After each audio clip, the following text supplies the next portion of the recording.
च्या आत आपण पाहतो वन डाऊन साठी आलाय. पॉवर प्लेचा पुरेपूर वापर करण्याची संधी त्याला सुद्धा आहे. इथून आहा वेगवान तेज तर्रार अवे फ्रॉम द बॉडी.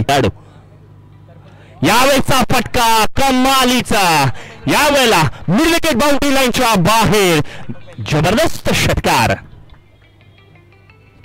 अप्रतिम फटकेबाजी मैदानावरती. दीपक बेंद्रेने काही चेंडूची वाट पाहिली आणि तदनंतर मात्र चेंडू जर आपल्या स्लॉट मध्ये भेटला तर त्याला प्लॉट मध्ये पाठवायचं हे त्याने ओळखलं आणि तदनंतर मात्र या धावफलकाला आता गती प्राप्त होते.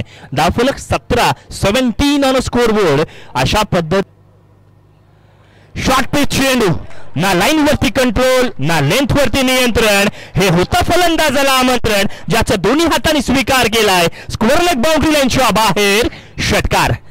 कमालीचा फटका आपण पाहतोय. जितक्या वेगाने चेंडू टाकला जातोय ना तितकाच भन्नाट स्ट्रोक आपण पाहतोय. पुल सक्सेसफुल झाला आणि तदनंतर मात्र संघ कर्णधार आणि अगदी त्याच वेळेला अनुभवी गोलंदाजाला ऋषभला कानमंत्र सुद्धा द्यावा लागलाय.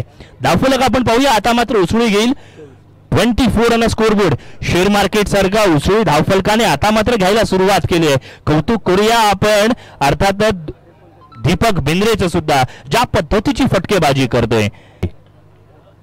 आणखीन एक शॉर्ट पिच चेंडू. आणखीन एक मोठा फटका.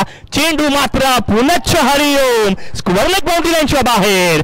आणखीन एक गगनभेदी षटकार संपादन करावे लागतील. आहा फुल टॉस प्रकारचा चेंडू. ना दसरा ना दिवाळी. बोनस दिला फुल टॉसच्या रूपामध्ये. मिड विकेट बाउंड्री लाईनच्या बाहेर मोठा फटका षटकार.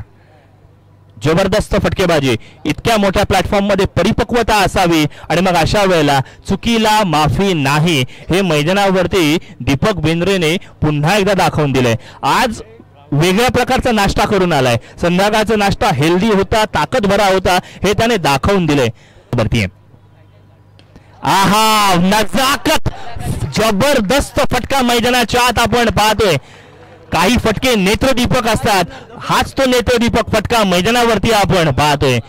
चेंडूचा टप्प्याचा अंदाज घेतला. स्वतःला फिरवलं गेलं. बॅटचं स्विंग ताकदीचा वापर नजाकत पूर्ण फटका म्हणतात ना तो यालाच आज खऱ्या अर्थानं आपण पाहतोय. दीपक बेंद्रेने समस्त